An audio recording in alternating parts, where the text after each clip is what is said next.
Hey everyone, we're at the Thermaltake booth now at Computex 2019.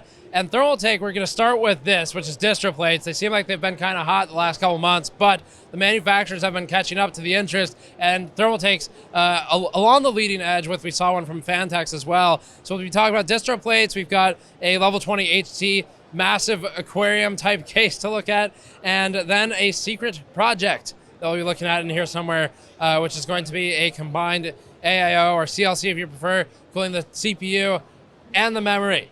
So that'll be a bit unique. We'll look at that in this video as well. Before that, this video is brought to you by Corsair's Iron Claw RGB wireless gaming mouse. The Corsair Iron Claw focuses first on comfort with its palm grip approach, and also uses a sub 1 millisecond wireless connection for the PC. You can toggle between wireless and Bluetooth connectivity, making it easy to control multiple PCs with one mouse, like a streaming PC and a gaming PC. The mouse has 10 programmable buttons, the PMW3391 18,000 DPI sensor, 3-zone RGB LEDs, and 50 million click lifespan for left and right mouse buttons. Learn more at the link in the description below. Let's start with the distro plates though, since we're already here. So a distro plate or a distribution plate is used for water cooling systems. Likely a lot of you saw them for the first time when we looked at the Lian Li 011 Dynamic, but at the time it wasn't an actual product you could buy. It was just like a for show only fancy build, and it was a plate that EK made. And then EK made that plate, but only available to people who bought a full system from them. So they've been difficult to get, but have grown in popularity over the last year or so. Distro plates have been around a while. It's not like it's a brand new thing, but they're finally becoming like more retail mainstream options for the year, or for towards the end of the year anyway. These are looking at potentially an August launch. Prices are TBD, don't know a price yet. The DP200 is the larger one, DP100 is the smaller one. They have a couple of hookups each. So on this one, there's two quarter-inch fitting hookups under the pump. The pump's mounted to the acrylic block, and then on the other side of it, there's just a fill and a drain if you want those.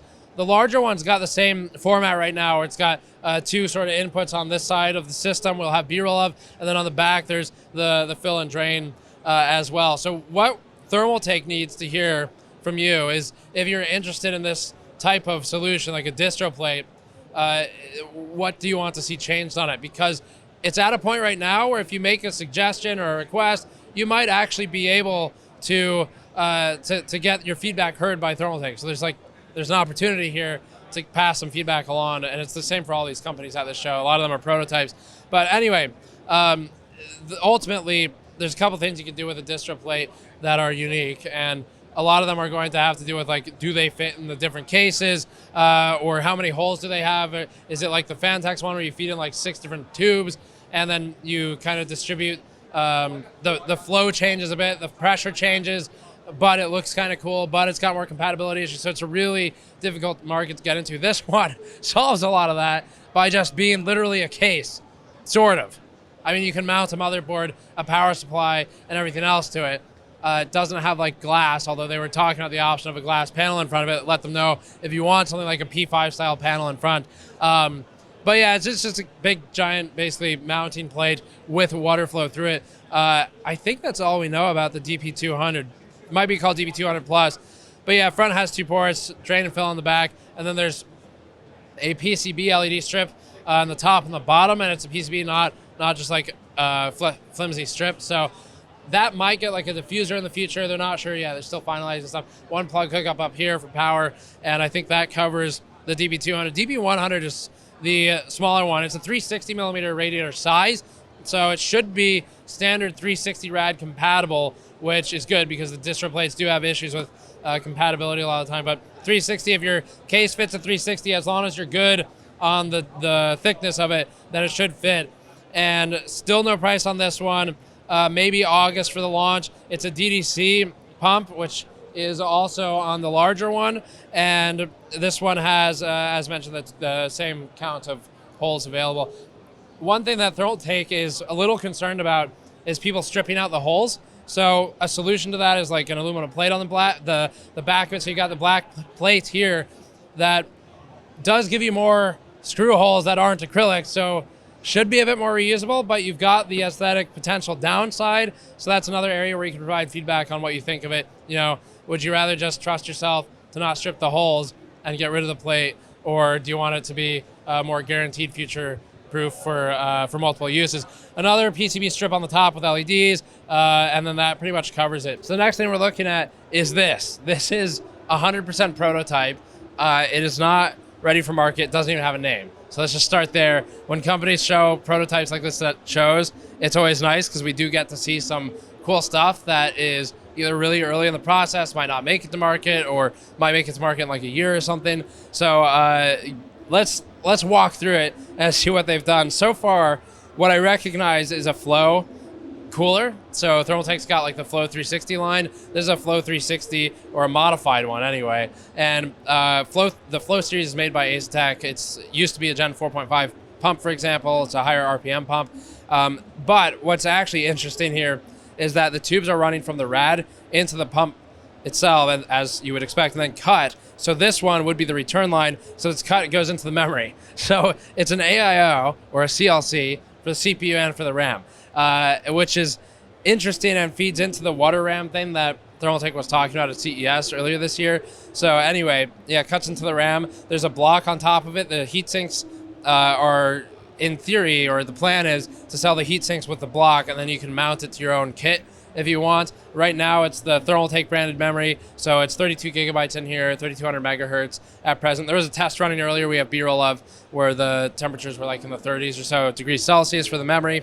But anyway, water runs through. It's got just micro fins or fins sticking up into the block, into the channels, comes through, goes back to the radiator. Pretty simple, but interesting. Now, being honest, of course, memory really doesn't need a whole lot of cooling. So this is going to be another one of those things where it's like, it's different, and maybe you want it because it's kind of interesting, because when we run memory at like, say, 2 volts, for example, 4,000 megahertz, it's typically fine on just air. But I guess it'll depend on, how it ends up looking at the end of the day, because I guess you could do RGB LEDs on like a kit of memory that doesn't have a heatsink to begin with, and then you still get the LEDs with a bit of cost savings on the heatsink side that you end up making up for when you buy the cooler. It's a very interesting prototype, and I'm curious to see like how this is all cleaned up when it's done, because you could do some pretty cool stuff with a single kit, as we've kind of seen with like the mono blocks, except it'd be a bit different design. You could do some cool stuff with it. Right now, though, it's just complete prototype phase. Last thing in this room is going to be over here. I don't have a lot of details on these right now, so we're just going to run through them and then get back to the other stuff. But there's 3 sets of cases. The one all the way over is the most interesting looking aluminum box.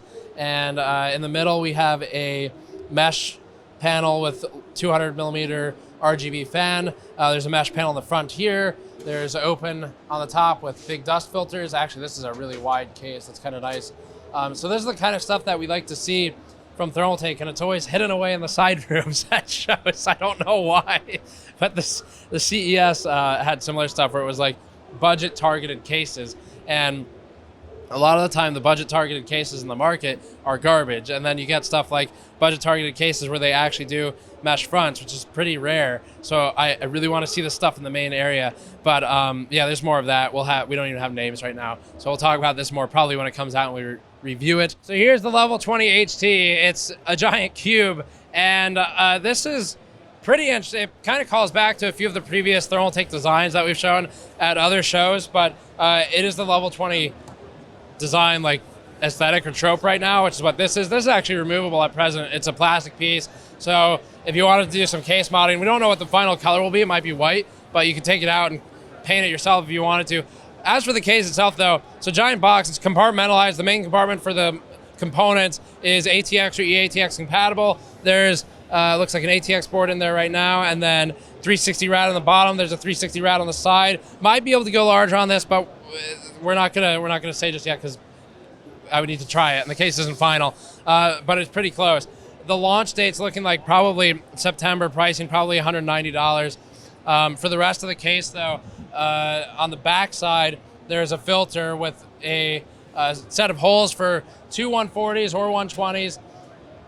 There might be some changes to the bottom on the mesh like cutouts. It just kind of depends on where Thermaltake, how much time they have to make changes. But ultimately, we were kind of talking about this at the booth. This is a water cooling case. For the most part, you can brute force the cooling with water. So you do have to look a bit at how it's marketed versus, you know, how it's intended to be used. And in this case, it's marketed as a water cooling case. It's intended to be used as a water cooling case.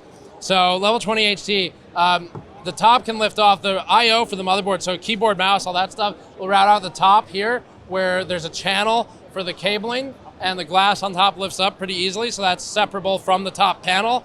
And then there's another routing hole in the back for the power supply. Power supply could also move to a different location, but right now it's routed to the power cable comes out the back. Thermaltake will probably include USB extension cables with this because it is a bit of a longer run, but that should cover the level 20 HT. I think it's mostly a visual case, so we'll show a lot of B-roll. That'll be it for this one. Thank you for watching. Subscribe for more as always. Go to patreon.com/gamersnexus to help us out directly or store.gamersnexus.net. I'll see you all next time.